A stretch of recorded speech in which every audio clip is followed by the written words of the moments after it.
Hello student, your welcome on my science site. देखिए, पिछली video में हमने अध्याय फर्स्ट की रासायनिक अभिक्रिया एवं समीकरण की परिभाषा पढ़ी थी। परंतु उस वीडियो में जब हम रासायनिक अभिक्रिया के कुछ एग्जाम्पल पढ़ रहे थे तो उसके एंड में कुछ यानी मिस्टेक आ रही थी कि यानी वॉइस तो बरकरार चल रही थी परंतु एक्शन यानी बाद में हो रहा था। इसलिए उसके बाद हमने रासायनिक समीकरण की भी परिभाषा पढ़ी थी।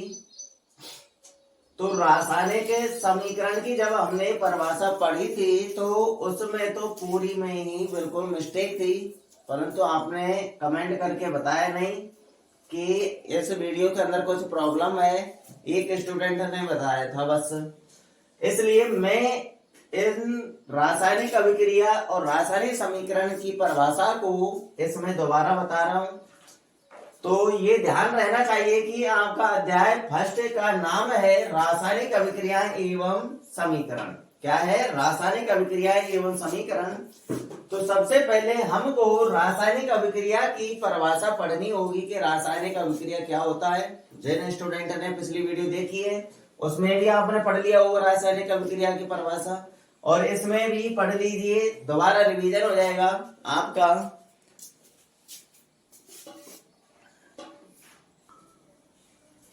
तो देखिए, रासायनिक अभिक्रिया आपके सामने, जब कोई पदार्थ स्वयं या किसी अन्य पदार्थ से क्रिया करके एक या एक से अधिक नए रासायनिक गुण वाला पदार्थ बनाता है उसे रासायनिक अभिक्रिया कहते हैं। यानी जब कोई पदार्थ स्वयं क्रिया करे और एक नए रासायनिक गुण वाला पदार्थ बनाए एक या एक से अधिक, तो उसे हम रासायनिक अभिक्रिया कहेंगे। या फिर जब कोई पदार्थ अन्य पदार्थ से क्रिया करके, यानी एक पदार्थ है वो अन्य पदार्थ से क्रिया करके एक नए रासायनिक गुण वाला पदार्थ बनाए तो उसे भी हम रासायनिक अभिक्रिया कहेंगे। तो दोनों प्रकार से ही यानी पदार्थ क्रिया कर लेता है, यानी स्वयं भी कर लेता है और किसी दूसरे के साथ भी क्रिया करके एक नए रासायनिक गुण वाला पदार्थ बनाता है। तो इन दोनों परिभाषाओं को इसी में कंबाइन कर दिया गया है। जैसे मैं आपको बताता हूं, जैसे यानी कोई हम ले लेते हैं कैल्शियम कार्बोनेट ले लेते हैं। कैल्शियम कार्बोनेट देखा है आपने? तो देखिए मैं बताता हूं आपको कैल्शियम कार्बोनेट। कैल्शियम कार्बोनेट आपका श्वेत रंग का होता है। कैसे रंग का होता है? एक श्वेत रंग का होता है। अगर उसको यानी कुछ समय के लिए खुला छोड़ दिया जाता है तो कुछ समय बाद वो कार्बन यानी कैल्शियम ऑक्साइड और कार्बन डाइऑक्साइड में परिवर्तित हो जाता है। तो देखिए, कैल्शियम ऑक्साइड का जो रंग होता है वो यानी थोड़ा सा मलिन पड़ जाता है, हल्का यानी भूरे रंग का हो जाता है और उसमें से कार्बन डाइऑक्साइड बाहर निकल जाती है। क्या निकल जाती है? कार्बन डाइऑक्साइड बाहर। कैल्शियम कार्बोनेट यानी कैल्शियम कार्बोनेट में से कार्बन डाइऑक्साइड बाहर निकल जाती है तो हमारी कैल्शियम ऑक्साइड बचता है। तो जो कैल्शियम ऑक्साइड का जो रंग होता है वो यानी थोड़ा सा मलिन पड़ जाता है, भूरे रंग का सा हो जाता है। ठीक है ना? मैंने आपको बता ही दिया, कैल्शियम ऑक्साइड भी बता दिया और कैल्शियम कार्बोनेट भी बता दिया। कैल्शियम कार्बोनेट का रंग भी देख लेना और कैल्शियम ऑक्साइड का रंग भी देख लेना। ठीक है ना? तो यहाँ पर क्या हुआ? कैल्शियम कार्बोनेट ने ऊष्मा ग्रहण करी वातावरण से। ऊष्मा ग्रहण करके किस में टूट गया? कैल्शियम ऑक्साइड में टूट गया और कार्बन डाइऑक्साइड में टूट गया। किस में टूट गया? कैल्शियम ऑक्साइड में और कार्बन डाइऑक्साइड में बदल गया। तो कितने कंपाउंड बने? यहाँ पर हमारे 2 बने। तो यहाँ पर पदार्थ ने स्वयं ही तो क्रिया की। अब दूसरा एग्जांपल बताता हूं आपके लिए कि मैग्नीशियम रिबन। कभी आपने मैग्नीशियम रिबन नहीं देखी है ना? तो मैं बताता हूं आपके लिए मैग्नीशियम रिबन। देखिए, मैग्नीशियम रिबन ये ऐसी होती है, ये बाजार से मिल जाती है। अगर हम इस मैग्नीशियम रिबन का दहन करें, क्या करें? इसका दहन करें, जलाएं, बर्नर या स्पिरिट की सहायता से हम इसको जलाएं तो जब जलाएंगे तो वहां पर ऑक्सीजन मौजूद होगी। क्या मौजूद होगी? ऑक्सीजन मौजूद होगी। तो ये अपन का जो मैग्नीशियम है ये ऑक्सीजन के साथ क्रिया करेगा। ऑक्सीजन के साथ क्रिया करने के बाद ये मैग्नीशियम ऑक्साइड में बदल जाएगा। किस में बदल जाएगा? मैग्नीशियम ऑक्साइड में बदल जाएगा। आप जो ये देख रहे हैं श्वेत रंग का जो चूर्ण है, ये श्वेत रंग का चूर्ण मैग्नीशियम ऑक्साइड का है। किसका है? मैग्नीशियम ऑक्साइड का। तो यहाँ पर क्या हुआ? यानी एक पदार्थ है मैग्नीशियम, इसने दूसरे पदार्थ ऑक्सीजन से क्रिया की, क्रिया करके एक नया पदार्थ बनाया मैग्नीशियम ऑक्साइड। ठीक है ना? तो आ गया होगा आपकी समझ में। यानी जब कोई पदार्थ स्वयं क्रिया करके एक या एक से अधिक नए रासायनिक गुण वाला पदार्थ बनाए, या फिर जब कोई पदार्थ अन्य पदार्थ से क्रिया करके एक या एक से अधिक नए रासायनिक गुण वाला पदार्थ बनाए, तो उसे हम रासायनिक अभिक्रिया कहते हैं। अब हम इन दोनों बातों को एक ही में कंबाइंड कर देंगे।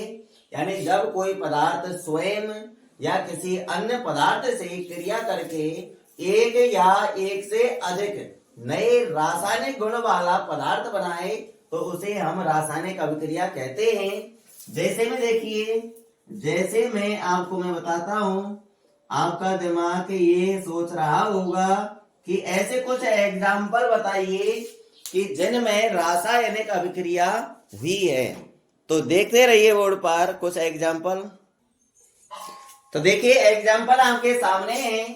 एग्जाम्पल फर्स्ट, गर्मियों के मौसम में दूध को कमरे के ताप पर खुला छोड़ दिया जाए तो वह जम जाता है। तो ये एग्जाम्पल आपने अक्सर सभी ने देखा है कि अगर गर्मियों के मौसम में दूध को कमरे के ताप पर खुला छोड़ दिया जाए तो वह जम जाता है, यानी दही में बदल जाता है। तो दूध का दही में बदलना एक रासायनिक अभिक्रिया के तहत हुआ है ये।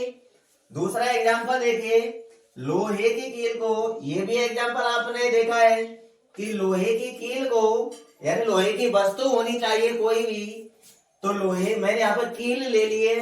तो देखिए लोहे की कील को नमी या आर्द्र वायुमंडल में खुला छोड़ने पर जंग में बदलना, ये भी आपने देखा है। अगर लोहे की वस्तु नमी या आर्द्र वायुमंडल में खुली पड़ी हुई है तो वह किस में बदल जाती है भैया? जंग में बदल जाती है। तो लोहे का जंग में बदलना किसके तहत बदला है? ये रासायनिक अभिक्रिया के तहत ही बदला है। तो ये एक रासायनिक अभिक्रिया हुई, तब जाकर के लोहा जंग में बदल गया। तीसरा एग्जाम्पल देखिए, तीसरा भी एग्जाम्पल आपने देखा है कि अंगूर का किण्वन होना। आपने अंगूर देखे हैं, अंगूर आप खरीद कर लाते हैं, उसको यानी कुछ दिनों तक खुला छोड़ देते हैं तो वो यानी सड़ने लग जाते हैं, उनका किण्वन होने लग जाता है। तो अंगूर का किण्वन होना भी एक रासायनिक अभिक्रिया है। हम यानी भोजन खाते हैं, यानी सजीव भोजन खाता है, तो भोजन खाने के बाद उसकी पाचन क्रिया होती है नहीं होती है? तो पाचन क्रिया होती है। तो भोजन का पचना ये एक रासायनिक अभिक्रिया है। श्वसन, यानी सभी सजीव श्वास ग्रहण करते हैं या श्वसन करते हैं, तो श्वसन भी एक रासायनिक अभिक्रिया ही है। ठीक है ना? आगे होगा समझ में आपको कि रासायनिक अभिक्रिया किसे कहते हैं और ऐसे कैसे कौन कौन से एग्जाम्पल हैं जिनमें अपन की रासायनिक अभिक्रिया हुई है, जिनको हम दैनिक जीवन में देखते हैं। तो ऐसे बहुत सारे एग्जाम्पल हैं, हमें इस चैप्टर में पूरे डिटेल से ही पढ़ेंगे। जो इस वीडियो को पहली बार देख रहा है भैया चैनल को सब्सक्राइब कर लीजिए तथा बेल आइकन का बटन दबा लीजिए ताकि मेरी हर वीडियो का नोटिफिकेशन आप सभी तक पहुंच जाए। अब बढ़ते हैं हम आगे की तरफ। अब हम रासायनिक समीकरण को पढ़ेंगे। देखिए रासायनिक समीकरण की परिभाषा आपके सामने है। किसी रासायनिक अभिक्रिया को अभिकारकों एवं उत्पादों, अब ये अभिकारक और उत्पाद कहां से आ गई है? अभिकारक और उत्पाद किसे कहते हैं?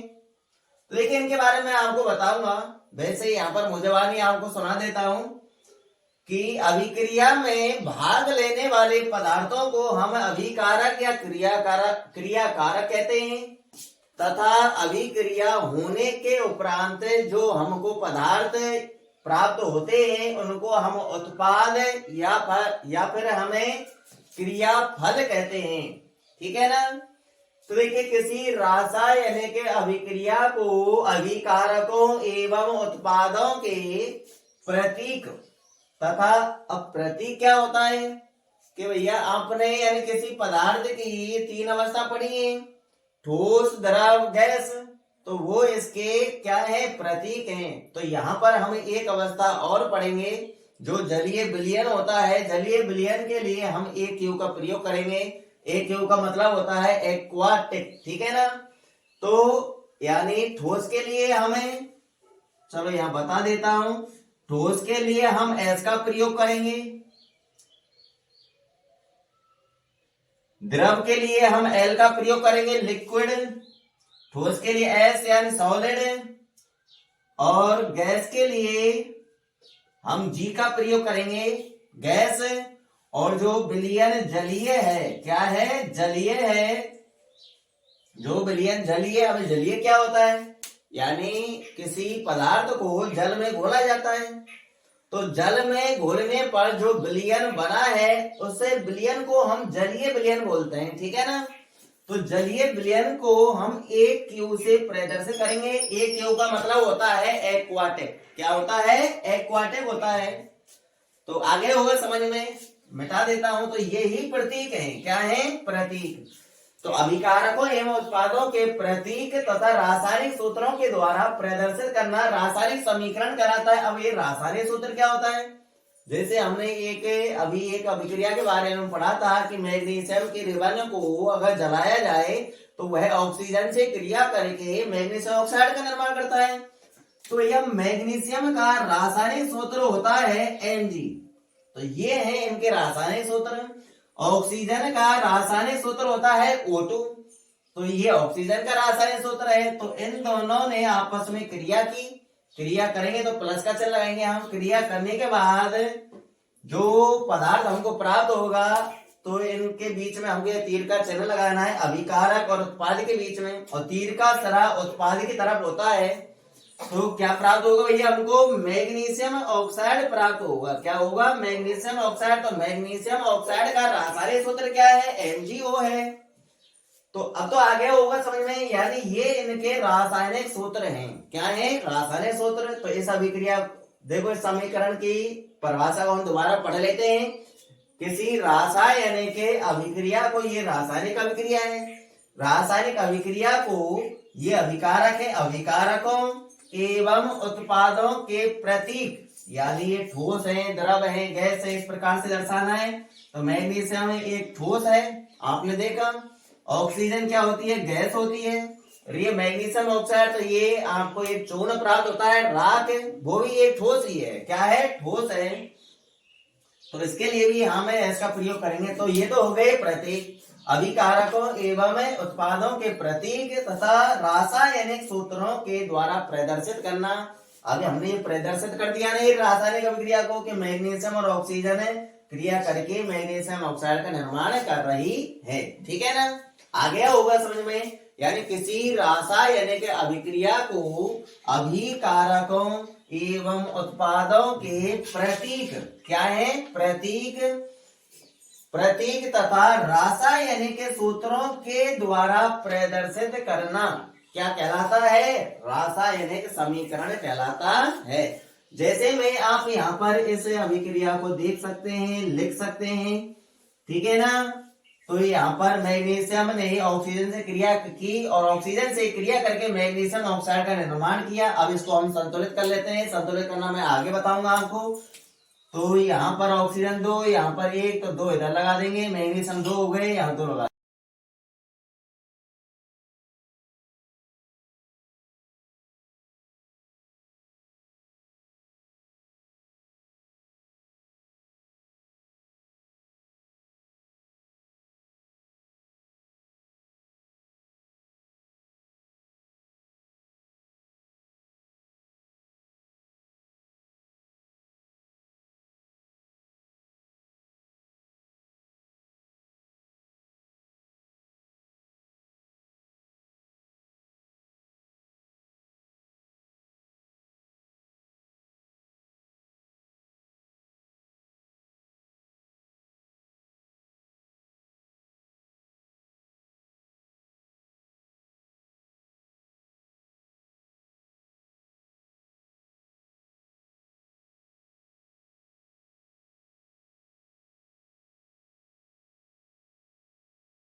क्रियाकलाप 1.2 आपके सामने देखिए। ये कह रहा है कि एक परख नली में, इसमें हमको 3 पॉइंट दिए गए हैं। क्रियाकलाप पहले तो आपकी बुक वाला क्रियाकलाप देख लीजिए, बुक में इस प्रकार से लिखा हुआ है क्रियाकलाप 1.2, ठीक है ना, देख लिया होगा, देख लिया। तो देखिए 3 पॉइंट लिखे हुए हैं। तो देखिए फर्स्ट पॉइंट में लिखा हुआ है कि एक परख नली में लेड हम सीसा को कहते हैं, तो एक परख नली में लेड नाइट्रेट का घोल लीजिए।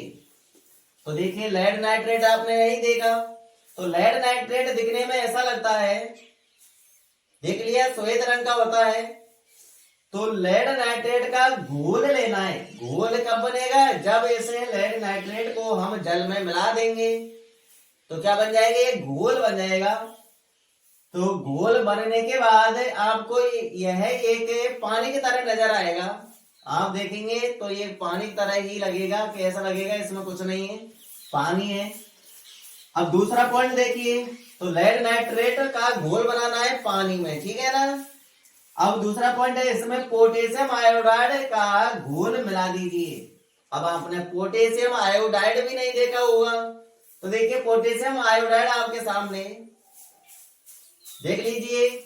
पोटेशियम आयोडाइड का रंग भी श्वेत ही होता है, और जब इसका हम घोल बनाएंगे परख नली में तो ये भी हमको सफेद रंग का नजर आएगा, पानी की तरह ही नजर आएगा।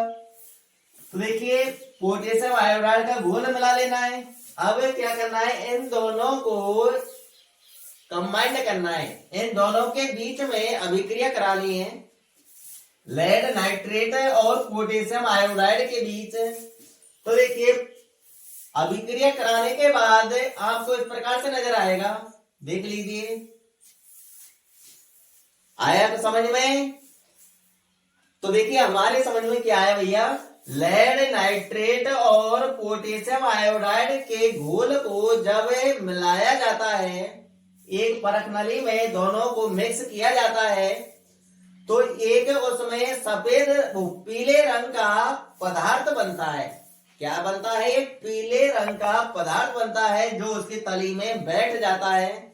आपने देखा अभी चित्र में कि लेड नाइट्रेट और पोटेशियम आयोडाइड को मिलाने पर उसमें एक पीला पीला रंग का एक पदार्थ बन गया है, एक नया। तो यहाँ पर हमको ये प्रेक्षण लिखना है, यानी आपने क्या प्रेक्षण किया? तो देखिए प्रेक्षण में लिख रहा हूं आपको, प्रेक्षण आपके सामने है, देखिए। तो क्रियाकलाप 1.2 का प्रेक्षण आपके सामने, लेड नाइट्रेट के घोल को, किसको? लेड नाइट्रेट के घोल को पोटेशियम आयोडाइड के घोल में मिलाया जाता है। क्या किया जाता है? लेड नाइट्रेट का घोल है और एक परख नली में पोटेशियम आयोडाइड का घोल है, इन दोनों को आपस में मिलाया जाता है। तो हमें पोटेशियम नाइट्रेट तथा लेड आयोडाइड पीले रंग का अवक्षेप प्राप्त होता है। लेड आयोडाइड प्राप्त होता है, पोटेशियम नाइट्रेट प्राप्त होता है। तो ये जो लेड आयोडाइड है ये पीले रंग का अवक्षेप प्राप्त होता है। ये इसका रंग, लेड आयोडाइड का रंग पीला होता है और ये उसे परख नली की तली में बैठ जाता है, क्योंकि ये अवक्षेप है, ये ठोस अवस्था में प्राप्त होता है। इसका रासायनिक समीकरण मैंने आपको नीचे दे दिया है, देखिए। लेड नाइट्रेट का रासायनिक सूत्र होता है PbNO3 का होल ट्वाइस। अब यहाँ घोल की बात हो रही है, तो लेड नाइट्रेट को जल में मिलाया गया है, इसलिए जलीय विलयन है। तो यहाँ पर हमने एक के ऊपर दर्ज कर दिया जलीय विलयन के लिए।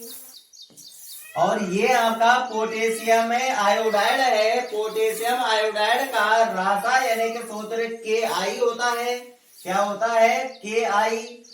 तो इसका भी क्या है? घोल है, तो यानी इसको भी जल में मिलाया गया है, तो इसके लिए भी हमने एक क्यूब प्रदर्शित कर दिया। अब इन दोनों के बीच में जब अभिक्रिया हुई तो क्या प्राप्त हुआ? पोटेशियम नाइट्रेट प्राप्त हुआ, यानी ये जलीय अवस्था में प्राप्त होगा। पोटेशियम नाइट्रेट का सूत्र KNO3 होता है, आपको ये डायरेक्टली याद करने। लेड नाइट्रेट का रासायनिक सूत्र PbNO3 का होल ट्वाइस, पोटेशियम आयोडाइड का KI, पोटेशियम नाइट्रेट का रासायनिक सूत्र KNO3 होता है। तो ये यहाँ पर पोटेशियम नाइट्रेट तो जलीय अवस्था में प्राप्त होता है और साथ में हमको क्या प्राप्त होता है, लेड आयोडाइड प्राप्त होता है। क्या प्राप्त होता है, लेड आयोडाइड। लेड आयोडाइड का रासायनिक सूत्र PbI2 होता है। तो ये भी आपको याद कर लेना है, ये पीले रंग का एक अवक्षेप है। आपसे कहा जाए कि लेड आयोडाइड क्या है, यानी इसकी अवस्था क्या है, यानी इसकी अवस्था है भैया ठोस। क्या है, ठोस अवस्था में ये तली में प्राप्त होता है। लेड आयोडाइड का रंग कैसा है, लेड आयोडाइड का रंग पीला होगा। क्या होगा, पीला। तो ये अपन के फ्रैक्शन हो गए। तो याद कर लेना, ये आपका क्रियाकलाप 1.2 कंप्लीट होता है। तो देखिए यहाँ पर हम इन क्रियाकलापों को कर रहे हैं, हमको इन क्रियाकलापों से क्या शिक्षा ग्रहण हो रही है भैया। तो देखिए हमको एक तो ये प्राप्त हो रहा है कि अभिकारक है, अभिक्रिया कर रहे हैं और अभिक्रिया करने के उपरांत हमको एक नया पदार्थ बन रहा है। यानी क्या बन रहे हैं, नए पदार्थ बन रहे हैं जिनको हमें उत्पाद कहते हैं। क्या कहते हैं, उत्पाद। तो देखिए क्रियाकलाप हमने 1.1 पढ़ा था, वहां पर मैग्नीशियम रिबन का अध्ययन किया था। तो मैग्नीशियम में ऑक्सीजन के साथ क्रिया करके मैग्नीशियम ऑक्साइड बना। तो वहां से हमको क्या प्राप्त हुआ, यानी एक नया पदार्थ प्राप्त हुआ। क्या प्राप्त हुआ, एक नया पदार्थ। और यहाँ देखिए लेड नाइट्रेट और पोटेशियम आयोडाइड परस्पर क्रिया करके पोटेशियम नाइट्रेट और लेड आयोडाइड प्राप्त हो रहा है यहाँ पर। तो यहाँ पर हमको क्या प्राप्त हो रहा है भैया, एक नए पदार्थ प्राप्त हो रहे हैं। नए पदार्थ प्राप्त होने के साथ साथ और क्या हो रहा है कि यहाँ पर अवस्था चेंज हो रही है भैया। यहाँ पर तो है जलीय दोनों, इधर एक पदार्थ हमारा जलीय प्राप्त होता है और एक पदार्थ हमको ठोस प्राप्त होता है। तो यहाँ पर तो हो गया अवस्था परिवर्तन। और क्या हुआ, यहाँ पर ये रंग भी परिवर्तन हो गया। क्या हुआ है, रंग में भी परिवर्तन हुआ है। लेड नाइट्रेट श्वेत रंग का है, पोटेशियम आयोडाइड भी श्वेत रंग का है और पोटेशियम नाइट्रेट भी आपका एक श्वेत रंग का ही है और लेड आयोडाइड ये आपका एक पीले रंग का है। तो यहाँ से रंग में परिवर्तन हुआ है, अवस्था में परिवर्तन हुआ है, ठीक है ना। और नेक्स्ट क्रियाकलाप और है आपका, और यहाँ पर एक बात और ध्यान रखना, यहाँ से यानी ऊष्मा भी निकलेगी। क्या निकलेगी, ऊष्मा भी निकलेगी। तो यहाँ पर हम कह सकते हैं भैया रासायनिक अभिक्रिया जब होती है तो एक नया पदार्थ प्राप्त होता है, यानी अवस्था परिवर्तन होता है, रंग में भी परिवर्तन होता है और ऊष्मा भी निकलती है, ठीक है ना। अब हम नेक्स्ट क्रियाकलाप पढ़ने जा रहे हैं। क्रियाकलाप है आपका 1.3। क्रियाकलाप 1.3 देखिए क्या लिखा हुआ है। एक शंक्वाकार फ्लास्क या परकनाली में कुछ दानेदार जिंक लीजिए। हमको एक शंक्वाकार फ्लास्क ले लेना है या फिर एक परकनाली ले लेनी है, उसमें दानेदार जिंक लेने हैं। जिंक देखिए आपके सामने, जिंक देख लिया। अब देखिए दानेदार जो जिंक है इनको हम एक परखनाली में ले लेंगे भैया। अगला पॉइंट देखिए, इसमें तनु हाइड्रोक्लोरिक अम्ल या सल्फ्यूरिक अम्ल मिला दीजिए। तो देखिए पहले आपको दानेदार जिंक यानी जस्ता बोलते हैं इसको हमें, और जिंक का रासायनिक सूत्र होता है, रासायनिक सूत्र या प्रतीक Zn होता है। क्या होता है, Zn। हम जिंक को Zn से प्रदर्शित करते हैं, जिंक को ही हम जस्ता कहते हैं, ठीक है ना। अब देखिए ये कह रहा है सेकंड पॉइंट में, इस दानेदार जिंक में क्या मिलाना है, तनु हाइड्रोक्लोरिक अम्ल। तनु यानी पतला है, या हाइड्रोक्लोरिक अम्ल या सल्फ्यूरिक अम्ल में कुछ थोड़ा सा पानी मिला करके उसको तनु कर लेना है, पतला कर लेना है। तो जब पानी मिला रहे हैं उसमें हमें, तो यानी किस अवस्था में होगा, वो जलीय अवस्था में होगा। किस अवस्था में होगा, जलीय अवस्था में होगा।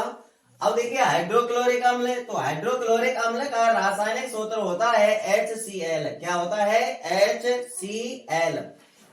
या सल्फ्यूरिक अम्ल, सल्फ्यूरिक अम्ल का रासायनिक सूत्र होता है H2SO4। क्या होता है, H2SO4। अब इनको मिलाना है, किसी एक को मिलाना भैया, हाइड्रोक्लोरिक अम्ल को मिला दीजिए या फिर सल्फ्यूरिक अम्ल को मिला दीजिए उस परत नली के अंदर। अब देखिए यहाँ पर सावधानी भी दी हुई है, अम्ल का इस्तेमाल सावधानी से कीजिए, क्योंकि ये जो अम्ल होते हैं बहुत ही अधिक ज्वलनशील होते हैं। अगर ये हमारे शरीर के संपर्क में आ जाए तो यानी हमारे शरीर को जला देते हैं। क्या कर देते हैं? जला देते हैं। अब ये सावधानी हो गई। अब देखिए पहले तो अभिक्रिया का चित्र देख लीजिए। यहाँ पे अभिक्रिया का चित्र सही ढंग से देखना, निरीक्षण कर लेना।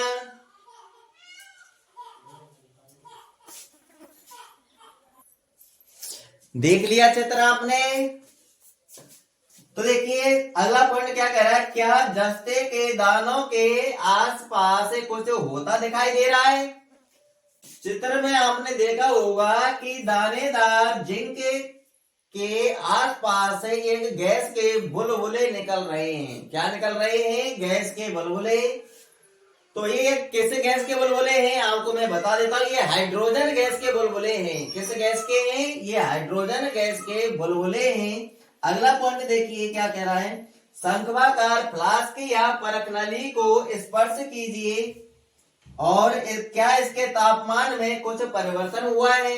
तो ये जब आप उस परखनली या फ्लास्क को आप स्पर्श करेंगे तो उसको आप गर्म महसूस करेंगे, यानी उसका तापमान बढ़ रहा है। तो हम कह सकते हैं कि इस अभिक्रिया के दौरान एक अन्य पदार्थ निकलता है भैया, ऊष्मा। क्या निकलती है? ऊष्मा निकलती है।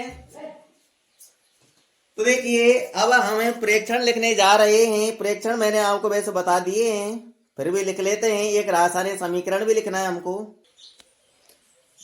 देखिए प्रेक्षण आपके सामने है।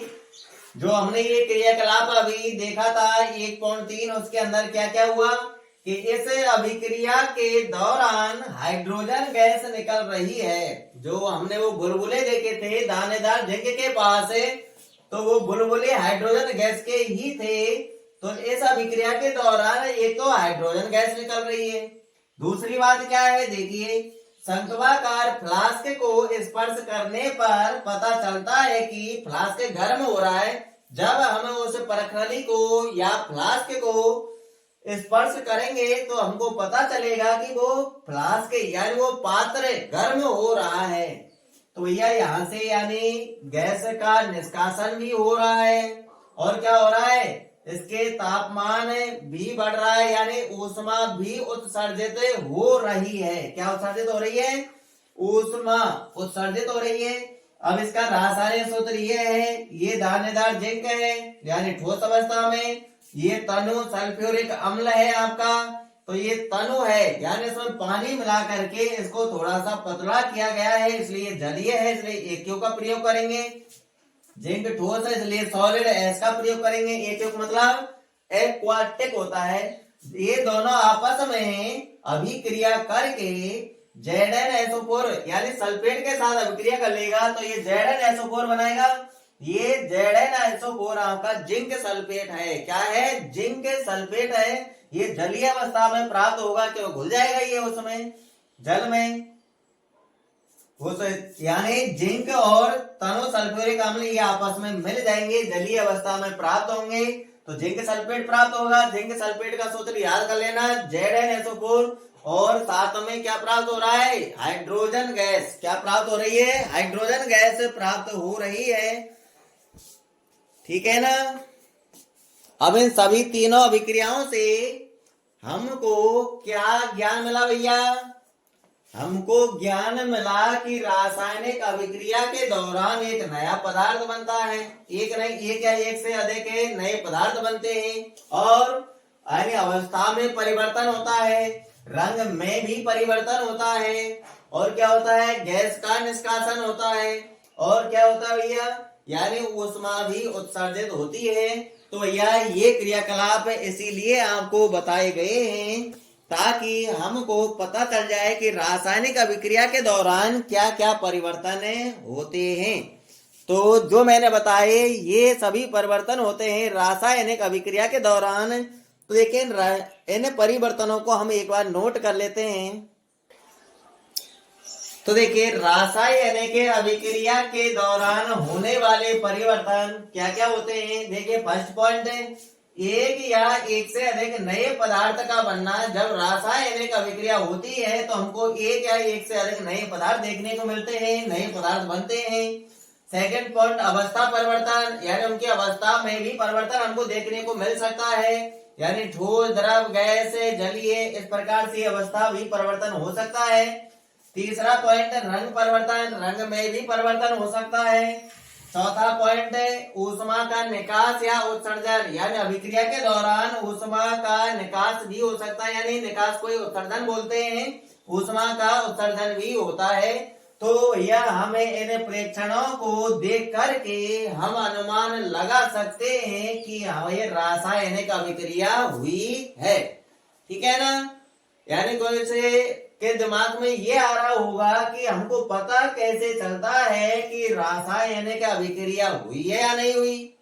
तो हमको इन प्रेक्षणों को देख लेना है।